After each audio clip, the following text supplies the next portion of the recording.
观众朋友、网友朋友，大家好，我是付前少。最近这几年啊，美国一直在炒作中国威胁论这个话题，而且炒作的文章现在数量是越来越多。比如说，美国政府监督项目组织最近发布了一篇文章，美国有15000多篇新闻报道在炒作军事上的中国威胁论，这要比2019年的时候啊增加了57%。应该说，这样的情况过去是非常少见的。在今年前4个月时间里，美国媒体又加大了炒作中国威胁论的力度，共有8529篇报道提到了来自中国的军事威胁。那么，美国今年炒作中国军事威胁的文章又要比2020年增加1倍，估计呢将会达到3万多篇。2020年全年，美国国会的各种公开的文件中，就有139次提到了中国军事威胁的话题，比前一年也增加了39%。中国在过去并没有展现出什么攻击性，特别是军事上的攻击性。中国的军事力量的建设本身呢，主要还是防御性的，并不是像美国那样一直在砸钱，大量的生产攻击性武器。那么到底是谁在威胁谁？应该说明眼人一眼就能看出来。但是为什么美国在威胁别人的同时，近年来又大肆的炒作中国的军事威胁论呢？我想可能有这么几个方面。一个，中国的经济这些年呢飞速发展，我们的国民生产总值按美元计算，现在已经超过美国的70%了。美国现在有紧迫感了，他要找各种各样的借口来遏制中国。那么军事威胁论就是一个很好的由头和借口。另外呢，美国现在的工业可以说空心化非常严重，很多产业呢基本上都被美国人清除了，但是有几个产业美国依然是世界第一，最著名的就是军工产业和航空产业。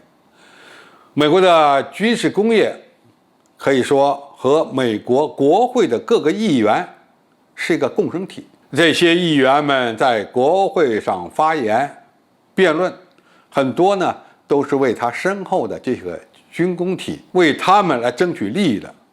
因此在美国经济发生危机的情况下，军费开支不降反升。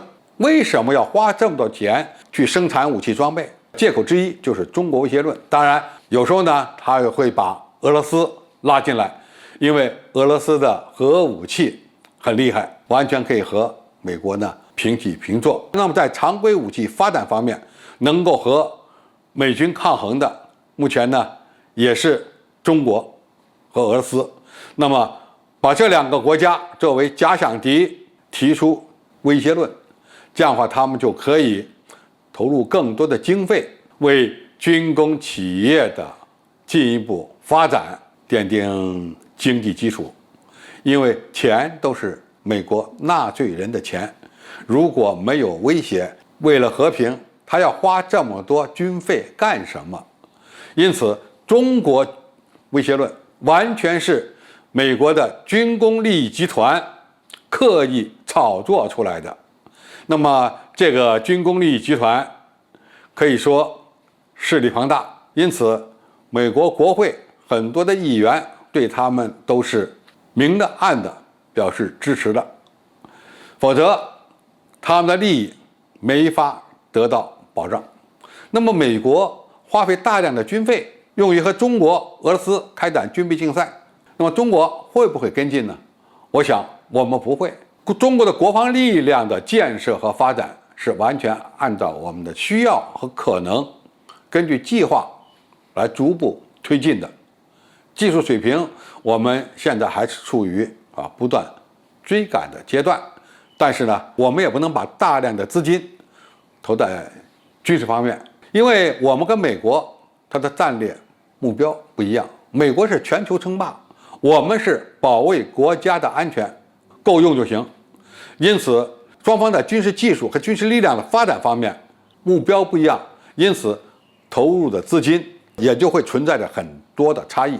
现在美国的军费开支是中国的好几倍，而它的国民生产总值可不是中国的好几倍。现在中国很快呢，国民生产总值就可以和美国拉平了，起码现在已经达到了70%。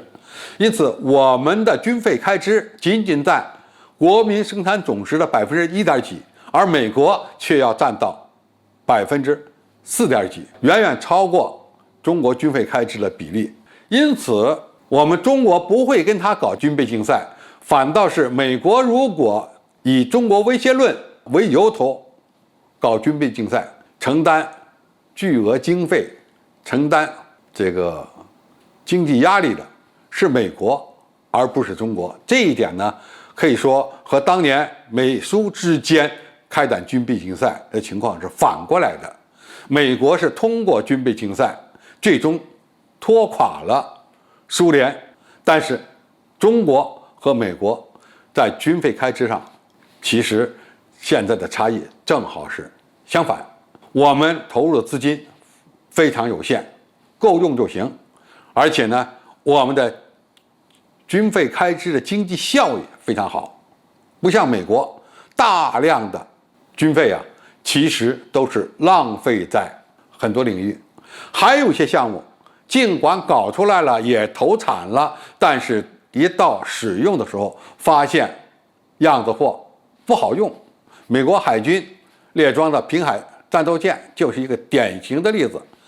这款平台技术上看着好像很先进，跑得非常快，在同类级的舰船中，它的航行速度世界第一，但是火力非常弱，甚至还不具备反舰能力。这样的东西有什么用？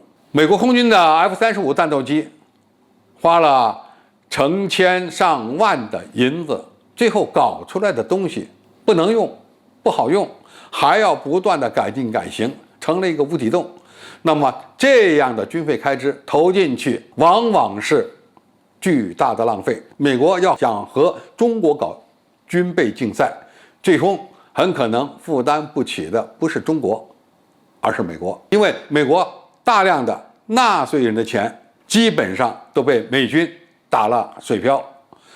在这样的情况下，美国炒作中国威胁论，进一步提升它的军费开支，我想只能会让美国进一步的衰落。好，今天介绍就到这里，谢谢大家收看。感兴趣的朋友，我们可以在下面的留言区留言交流讨论。我们下期再见。